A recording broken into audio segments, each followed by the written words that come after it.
No one in the village of Amakwe expected Amake to wear the crown. Not the poor girl who swept the chief's compound, not the one whose wrapper had patches older than memory. Yet, when the elders placed the silver moon crown upon her head, the entire village square fell silent. Even Amaka herself stood frozen, her eyes wide with shock. The noble daughters who had prepared for months wept openly. Their mothers whispered curses under expensive shawls. But the crowd erupted in celebration, drums beating like thunder, voices rising to the night sky. Amaka smiled, but her hands trembled as she touched the crown. It felt cold against her skin, heavier than it looked. As the dancing continued and palm wine flowed freely, old Mama Nkiruka leaned toward her neighbor and muttered something that made the woman step back. "The moon does not choose blindly," the elder said, her white eyes fixed on the new queen. "When it crowns the forgotten, it demands a price." But her warning was swallowed by the noise of celebration, and Amaka, standing tall for the first time in her life, heard nothing but the sound of her own rising fortune. That very night, something changed in Amaka. When she walked, her steps no longer shuffled with the weight of poverty. Her back straightened as if pulled by invisible strings. Her voice, once small and apologetic, now carried across rooms with strange authority. Even her skin seemed to glow differently under moonlight, as though she had been dipped in something sacred. By morning, villagers arrived at her door with gifts: fresh yams, smoked fish, palm oil, and clay pots. Women who once ignored her now bowed slightly when speaking. Young men who never noticed her existence suddenly found reasons to linger near her compound. "The moon has blessed you, our queen," they said, eyes full of wonder and envy. Amaka accepted it all with a smile that didn't quite reach her eyes.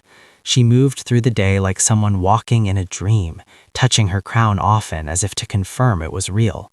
But as evening approached and shadows grew long, something shifted in her expression. When the sun finally set and moonlight spilled through her window, Amaka quickly closed the shutters. She avoided every reflective surface in her room, turning away from the water pot, covering the small mirror she had been given. The village could not stop talking about her. At the market, women gathered in tight circles, voices low but sharp with curiosity. "How did a girl with nothing become everything overnight?" Mama Chioma asked, her arms crossed over her chest. "My daughter studied the rituals for 3 harvests. She practiced the moon dance until her feet bled. Yet Amaka, who never attended a single lesson, walks away with the crown?" Another woman nodded vigorously. "It is not natural. Beautiful things do not fall into empty hands." But others defended her with equal passion. "Perhaps the moon sees what we do not," one elder said. "Perhaps it rewards the pure heart, not the prepared one." The debates continued through the day, spreading from compound to compound like smoke from a cooking fire. Meanwhile, children played near Amaka's home, watching her through gaps in the fence. One small girl, no more than 6 harvests old, asked her mother loudly, "Mama, why does she always wear cloth on her head now, even inside her house?" The mother quickly covered the child's mouth and pulled her away, but the question hung in the air like dust that refuses to settle. Midnight arrived like a thief. Amaka waited until the last footstep faded from outside her compound, until even the night birds fell silent. Then she locked her door with trembling hands, checked it twice, and dragged a wooden stool against it for extra measure. The moment she was alone, the smile fell from her face like a mask hitting the ground.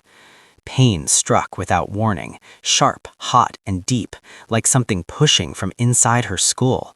She gasped and pressed both palms against the sides of her head, but the pressure only increased. Her fingers found the thick cloth she always wore now, the head wrap that never came off in public. With shaking hands, she began to unwrap it, layer after layer, breathing hard through clenched teeth. The pain pulsed with each rotation of fabric. When the last layer fell away, she stumbled backward, gripping the edge of her sleeping mat. Something was pressing against her skin from underneath. Not her imagination, not a dream. Real, solid, growing. She touched the sides of her head carefully and felt them, two distinct shapes, firm and warm, pushing outward like roots breaking through soil. Amaka's mouth opened in a silent scream. She collapsed onto her mat, curling into herself like a child hiding from thunder. Memories flooded back, unwanted and relentless. She remembered the years before the crown, years of hunger so deep her stomach felt like it was eating itself from inside. Years of watching wealthy girls laugh while she scrubbed their floors. Years of wearing the same torn wrapper until the fabric became transparent in places. She remembered the night Chief Okonkwo's daughter threw a half-eaten mango at her and said, "Even dogs would refuse to share space with you." The other girls had laughed. Amaka picked up the mango, wiped the dirt off, and ate it anyway because hunger erases pride faster than fire burns dry grass. She remembered applying to be a moon festival dancer and being turned away at the gate. "Go home," the guard said without looking at her. "This festival is for those who bring beauty to the moon, not shame." That night she had walked home through the dark, invisible as air, worthless as dust. Now, lying in pain, crown resting on her mat beside her, she whispered into the darkness, "I earned this. I suffered enough. I deserve to stay here." Her voice cracked on the last word. The pain in her head answered with a sharp, warning throb. When dawn finally broke, Amaka sat up slowly, her body stiff with exhaustion. With careful, fearful fingers, she touched the sides of her head. Normal, completely normal. The growths, whatever they had been, were gone. She unwrapped the cloth fully and ran her hands over her skull, searching for any trace of what had tortured her through the night. Nothing, just smooth skin and her own hair, damp with sweat, but unchanged. Relief poured through her like cold water on a burn. She laughed, a shaky, breathless sound that was more sob than joy. "It was nothing," she whispered to herself, standing and stretching. She washed her face in the clay pot, dressed in her finest wrapper, a gift from yesterday, and tied a fresh head wrap with steady hands. When she stepped outside, the morning sun felt like a blessing. Villagers greeted her with bows and smiles. A woman offered her fresh akara, still warm and crispy. Children waved excitedly. Amaka waved back, her smile wide and genuine. But as she walked toward the village square, a faint ache remained at the base of her skull. She ignored it. She had worked hard to let fear steal what she had finally won. The days that followed were heavy with expectation. Being Moon Festival Queen was not simply wearing a crown and accepting gifts. The village wanted more. They wanted wisdom, generosity, intervention, miracles. Every morning, people lined up outside her compound with requests. "My daughter is sick. Bless her with your moon-touched hands. My crops are dying. Speak to the spirits for me. Settle this dispute between my neighbor and me. You are chosen, so you must be fair." Amaka tried to meet every request with grace, but the weight of it pressed down on her shoulders like stones in a basket. She had no wisdom beyond survival, no training beyond obedience, yet she could not say no. To refuse was to show weakness, and weakness would make them question her. So she blessed children she did not know how to heal. She prayed over fields she did not understand. She judged disputes with guesses dressed as authority. And every night, the pressure inside her head grew a little stronger. One evening, just as the sun melted into the horizon, an old beggar appeared at her gate. His clothes hung like rags, his feet cracked and bleeding. He knelt in the dust and called out, "Queen, please, just one handful of rice. I have not eaten in 2 days."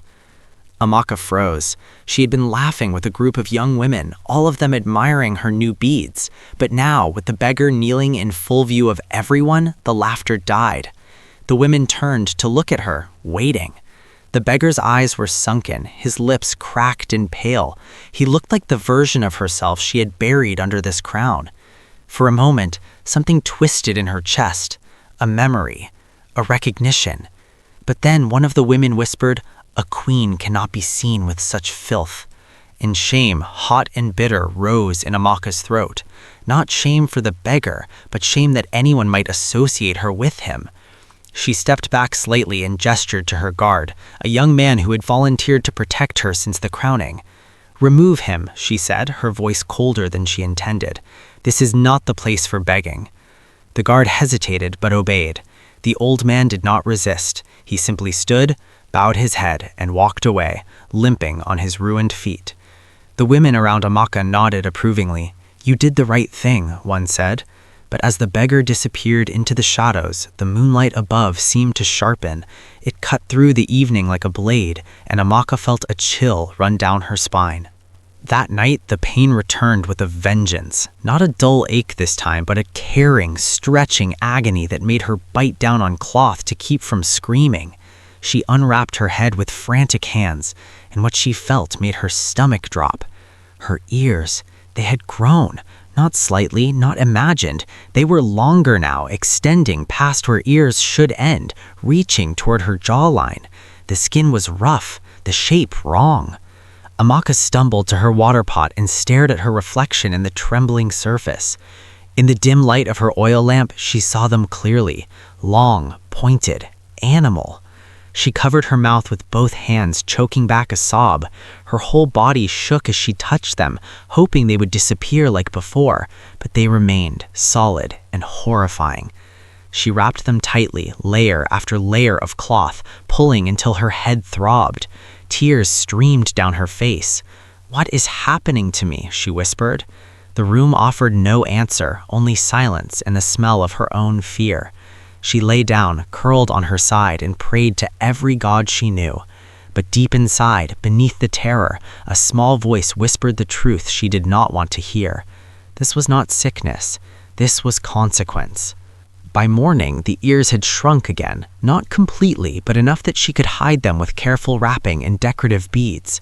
Amaka stood before her people with her head held high, her voice steady, her smile fixed in place like a carving. But inside, her mind raced with panic. She needed control. She needed to ensure no one ever saw what was happening to her. So that afternoon, she made an announcement in the village square. "The moon crown is sacred," she declared, her voice echoing across the gathered crowd. "From this day forward, the royal headpiece must never be removed in public. To do so would dishonor the blessing of the moon." The villagers murmured among themselves, some nodding in agreement, others frowning in confusion. "It is tradition," she continued, gesturing broadly. "In all great kingdoms, the queen's crown is her sacred bond with the heavens. We must honor this."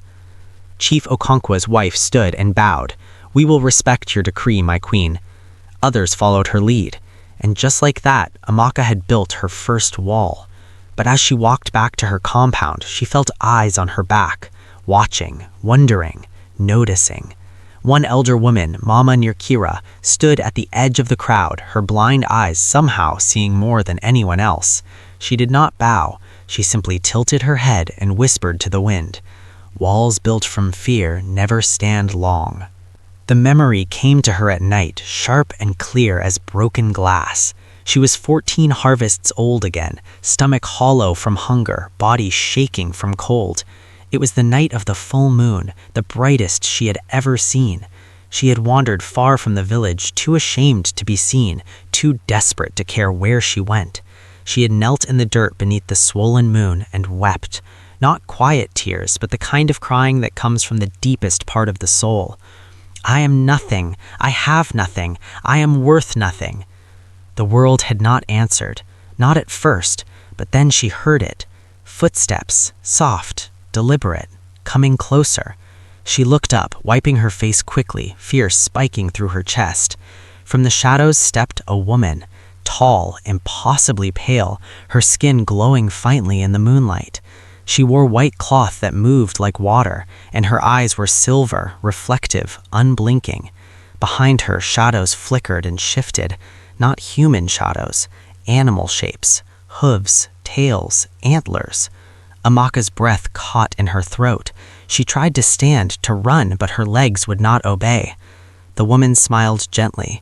"You called, and I have come to answer." The pale woman knelt beside her, close enough that Amaka could see the moon reflected in her silver eyes. "You suffer," the woman said. It was not a question. Amaka nodded, unable to speak. "You are hungry, invisible, mocked, forgotten." Each word struck like a stone. "Yes," Amaka whispered. The woman reached out and brushed a strand of hair from Amaka's face, her fingers cold but not unkind. I can give you what you desire, beauty that makes others bow, honor that erases your shame, a life where you are seen, wanted, celebrated. Amaka's heart pounded. How? The woman's smile widened slightly, showing teeth that seemed too white, too sharp. I serve the moon, and the moon loves to give gifts to those who ask with desperation. She gestured to the sky above them. But all gifts have rules. Amaka swallowed hard. What rules? The woman stood and began to circle her slowly, like a predator studying prey. 3 rules. Simple. Easy. Break them, and the gift becomes a curse. Amaka's hands clenched into fists. Tell me. The woman stopped in front of her, blocking the moonlight so that her face fell into shadow. Are you certain you want this? Once accepted, the bargain cannot be undone. Amaka did not hesitate. Yes, I want it. Tell me the rules.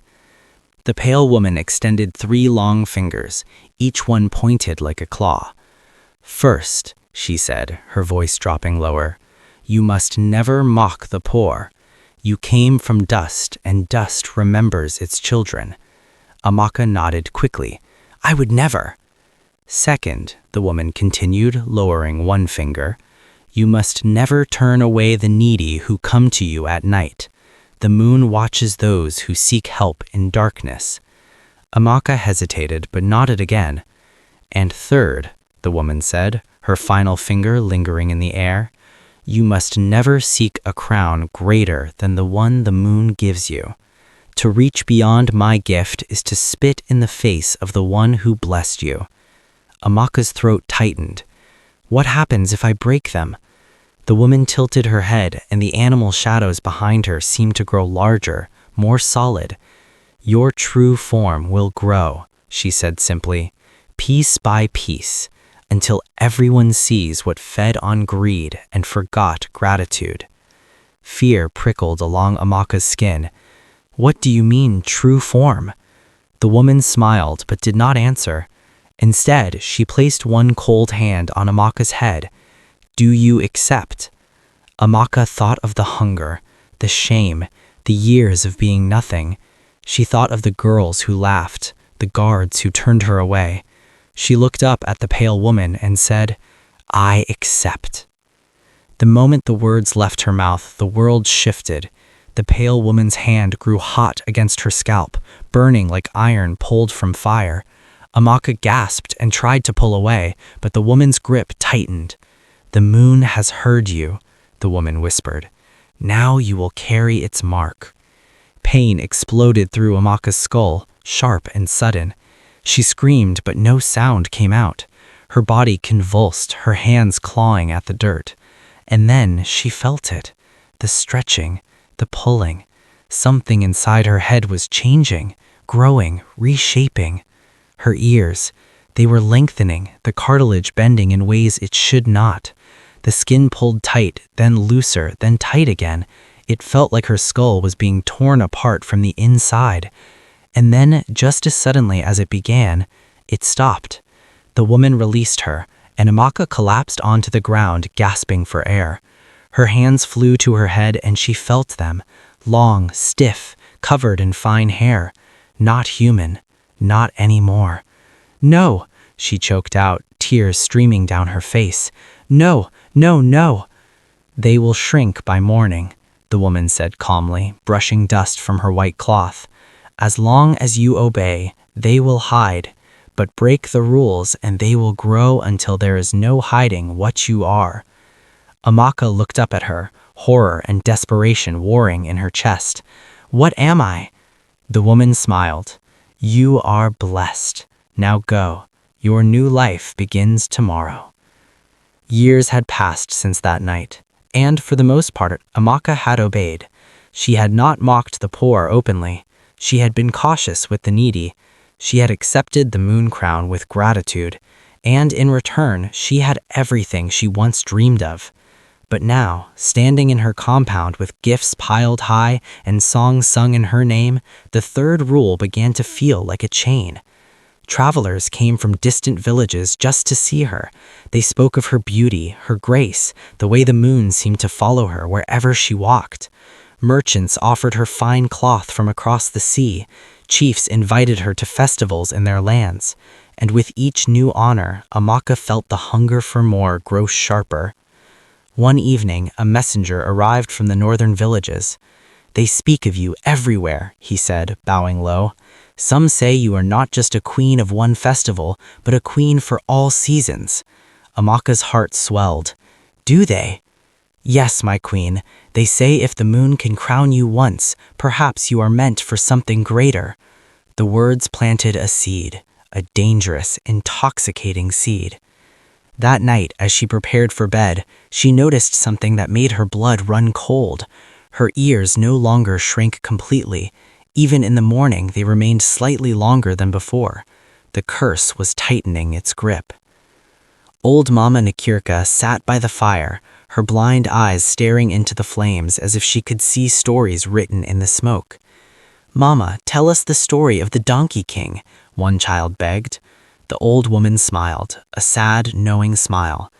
"Long ago," she began, her voice rough and steady, "a king who ruled with wisdom and strength. But wisdom was not enough for him. He wanted more. He wanted to be remembered as the greatest king who ever lived." The children leaned closer. "So what did he do?" "He made a deal with a spirit who lived in the forest.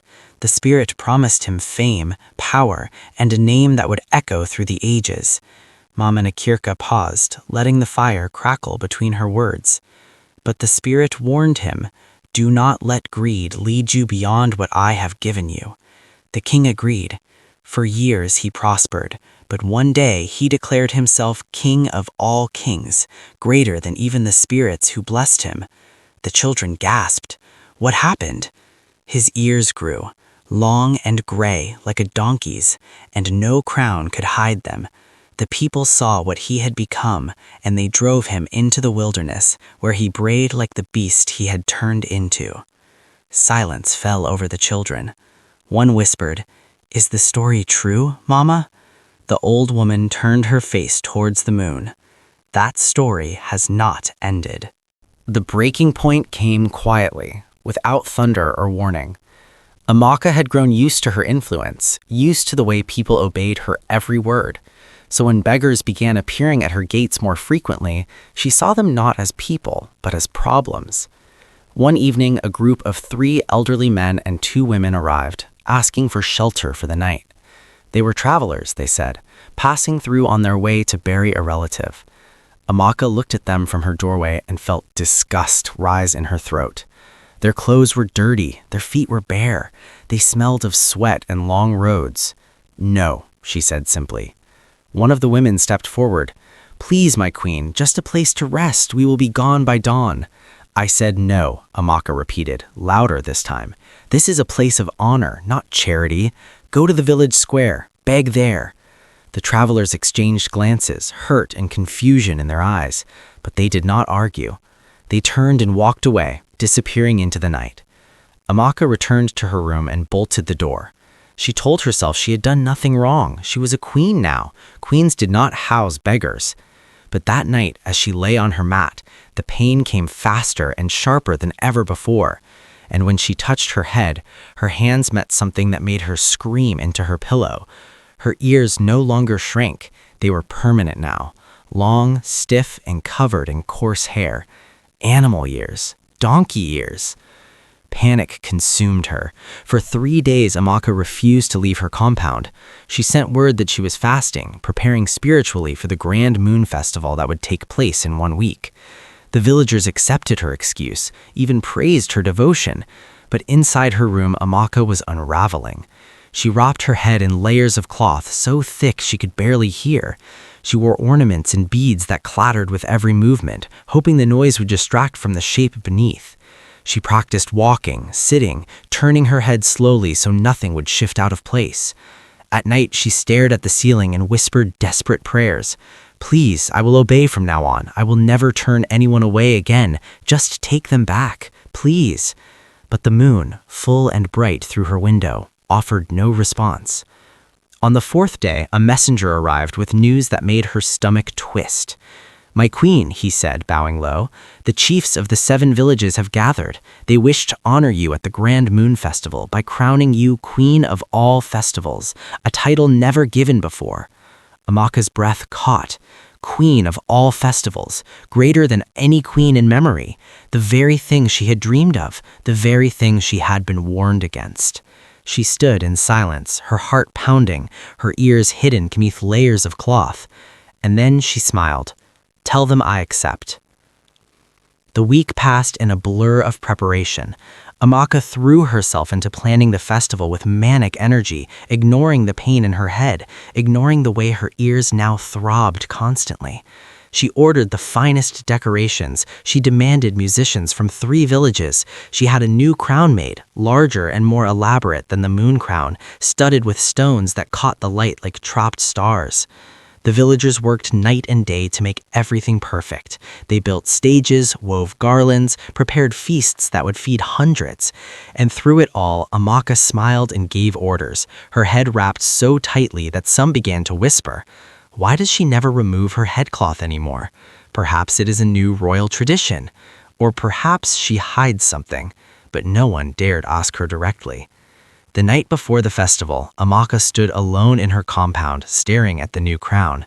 It was beautiful. It was everything. She reached out and touched it, and the moment her fingers made contact, the sky darkened. Clouds, thick and black, rolled across the moon, swallowing its light. Thunder rumbled in the distance. Amaka looked up, and for the first time in weeks, she felt true fear. Not fear of being discovered, fear of what she had done. But it was too late to turn back now. Tomorrow she would be crowned queen of all festivals. Tomorrow the world would see her greatness. Or so she believed. The Grand Moon Festival began at sunset. The village square overflowed with people. Dancers twirled in colorful wrappers, drummers beat rhythms that shook the ground, and the smell of roasted meat and spiced rice filled the air. Amaka arrived, carried on a platform, her head adorned with layers of gold cloth and shimmering beads. The crowd roared with approval. She smiled and waved, every movement calculated, every glance rehearsed. The 7 chiefs sat on a raised platform, the new crown resting on a velvet cushion between them. Chief Okonkwo stood and raised his hands for silence. "Today," he announced, his voice booming, "we honor a queen chosen by the moon, but we do more than honor, we elevate. From this day forward, she will be known not only as Moon Festival Queen, but as Queen of all festivals, a ruler blessed beyond measure." The crowd erupted in cheers. Amaka stepped forward, her heart racing, her ears burning beneath the cloth. The chiefs lifted the new crown high, and the moonlight, what little broke through the clouds, glinted off the stones. But as they moved to place it on her head, the thunder returned, louder this time, closer. The wind picked up, tearing at banners and scattering dust. And then the moon, hidden behind clouds for hours, suddenly broke free. Its light was blinding, harsh, unnatural. It fell directly on Amaka, illuminating her like a spotlight in the dark. And the crown on her head began to crack.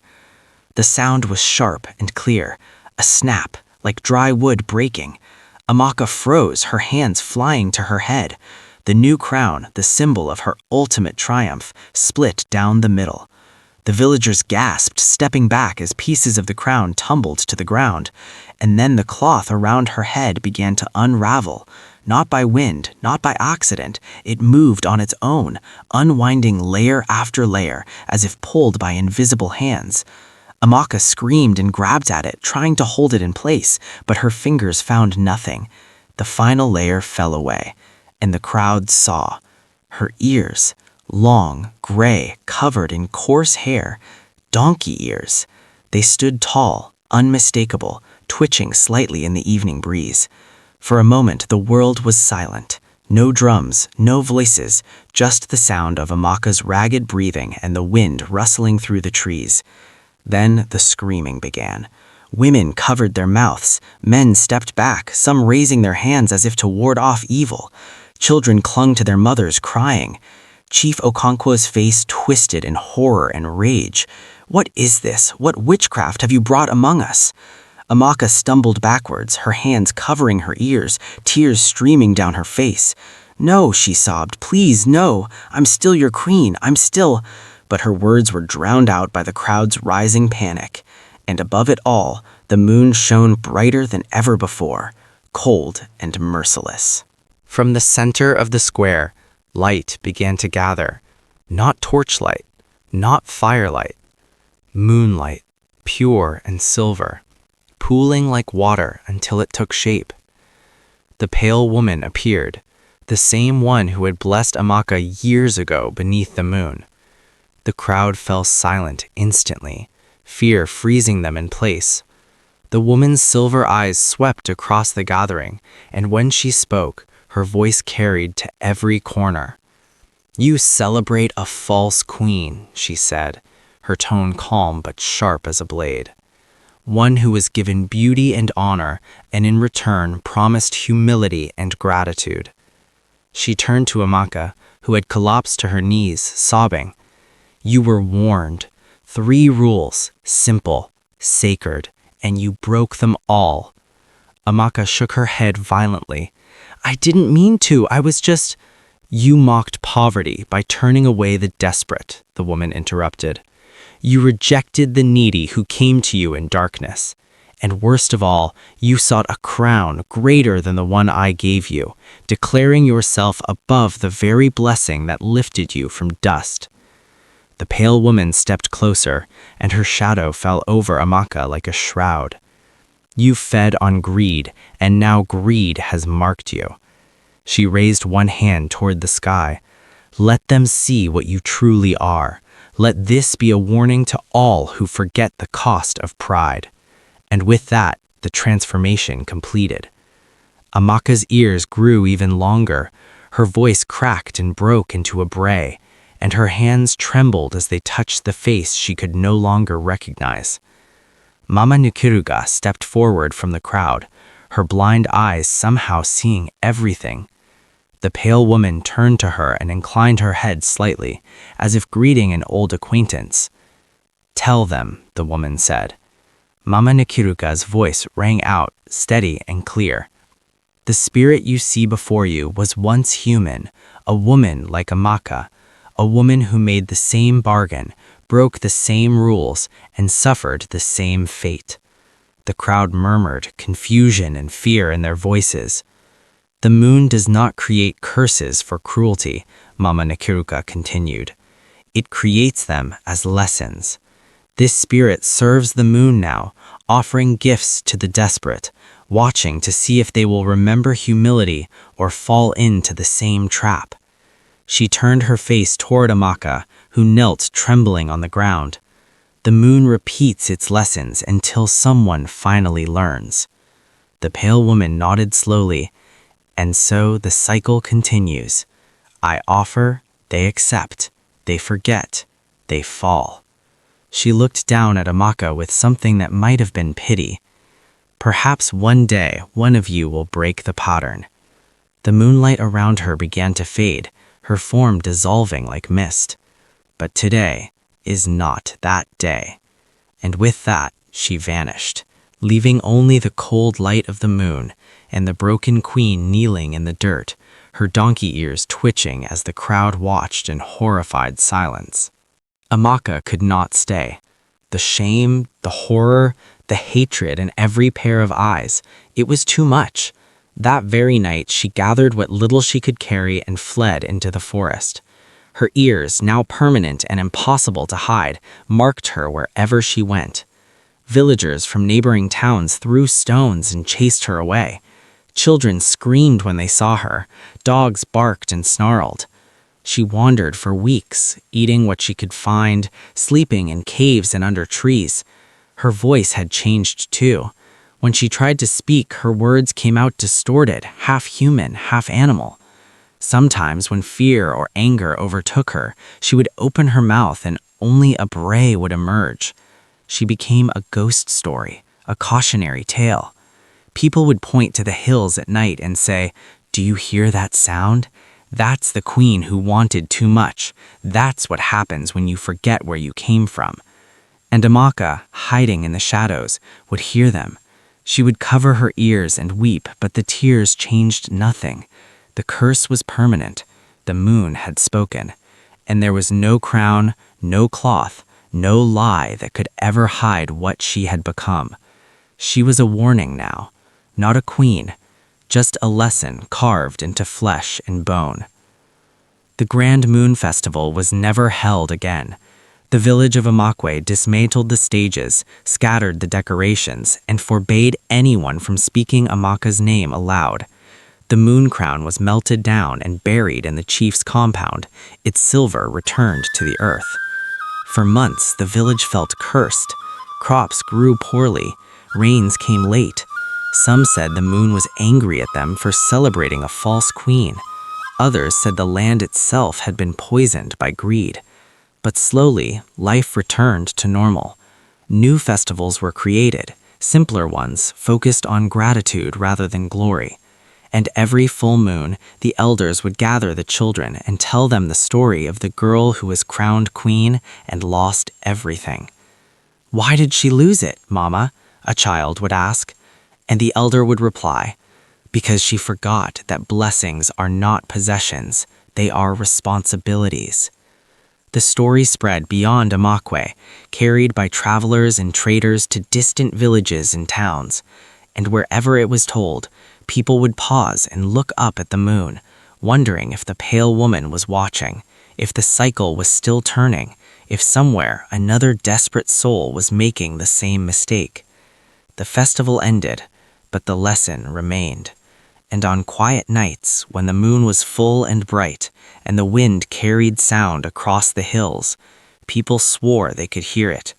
A distant, mournful cry, not quite human, not quite animal, the sound of someone who had everything and lost it all.